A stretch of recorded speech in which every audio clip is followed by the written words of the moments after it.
Hey guys, quick update on the mini tub project. As you can see behind me, both tubs are in. I cut the bars out, replaced the plates that I need there for the roll bar. I've got my new bars cut here and notched and ready to go in. I want to get the car back on the ground on the tires before I go welding any of that stuff in there. The torque boxes are in, welded in, painted. So the tubs are in, you can see, seam sealed, primed. I don't know what I'm gonna do for paint on them yet. The torque boxes are in there, welded, also painted.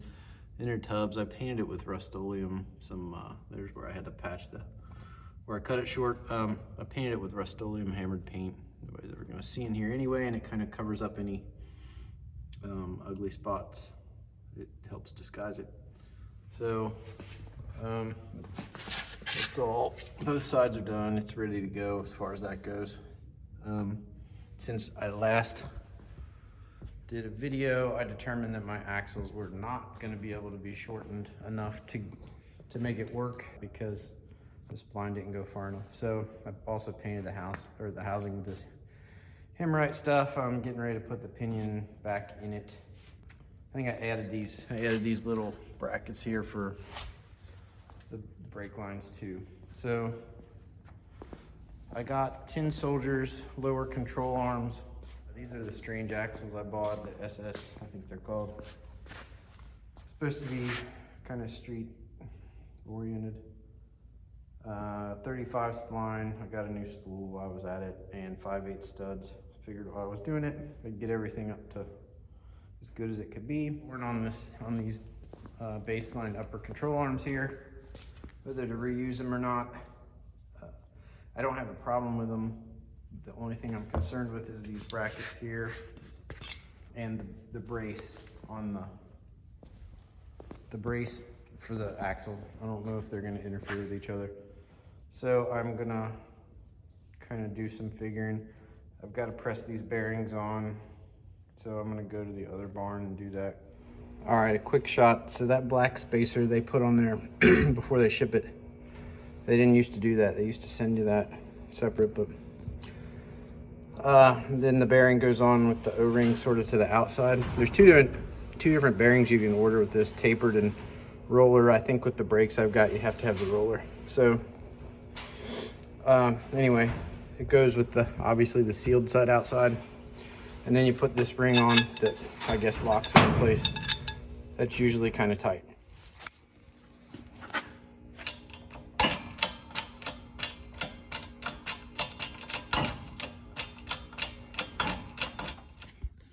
All right, pinion's back in there. Got about 14 inch-pounds of preload on there. So now I'm gonna get the ring gear and stick it on the spool. All right, I made my decision. I got 5/8 studs are in, brakes are sitting on there. I did adapt my baseline upper control arms onto this thing, and I moved the braces to the bottom so it works. I had to drill the holes out where it mounts here to the chunk in the middle. Had to drill those out a little bit, but it seems like it's gonna work. So I'm about ready to roll this thing up under the car.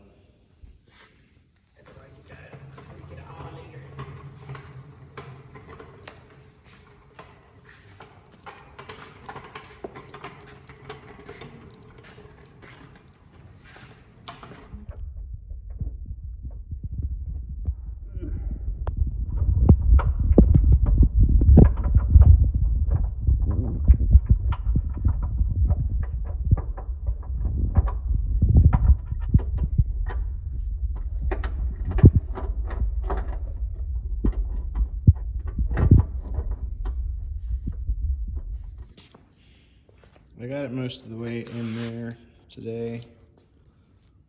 Yeah, it's not centered up.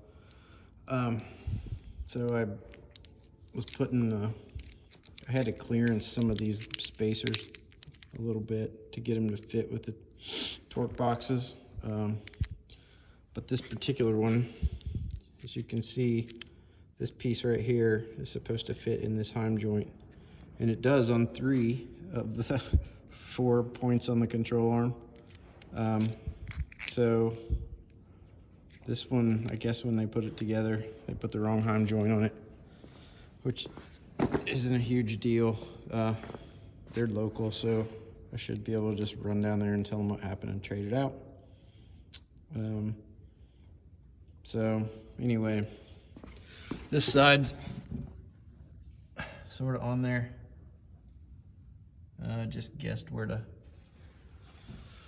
set it up. I'm sure I'll take it apart several times. So the uppers are sort of on. One lower's on, and one's halfway on. All right, new day. We got the control arm all straightened out. We got the correct heim joint, so we got all that stuff on there. Car's sort of back together.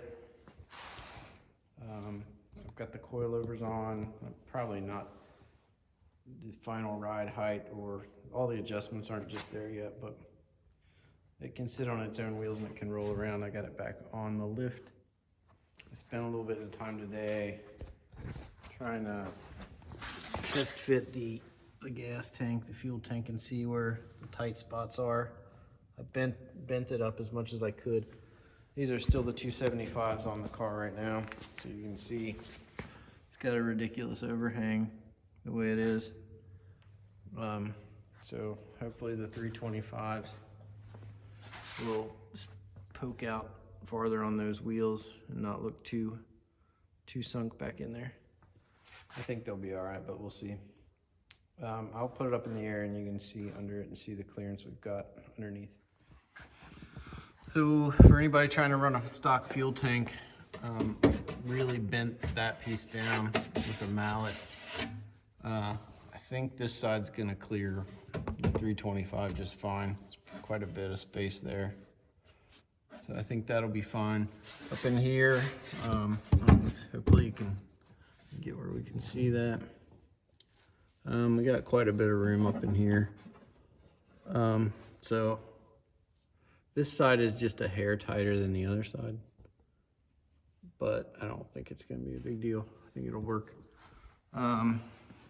The fuel tank on this side is my biggest concern. This side is certainly with the fuel tank. Not a whole lot of space there. It kind of just depends. I don't know, we'll see. I assume I could probably cut part of this plastic off, or maybe even slide the tank over just the tiniest bit. I don't know, we'll see once I get the 325s mounted. The inner wheel well clearance is a little better on this side. I think it's just the variations in the way I cut the floor. So I think everything's gonna be fine even with these wheels. We'll see. The coilover stuff, I don't know, that's how it ended up for now. I'm still determining exactly how I'm gonna do the anti-roll bar stuff here. But you can see the brackets that we made. So it's kind of just mocked up. It may not stay exactly the way it is. These lower bars I have in the top spot, which should be pretty close to the original spot.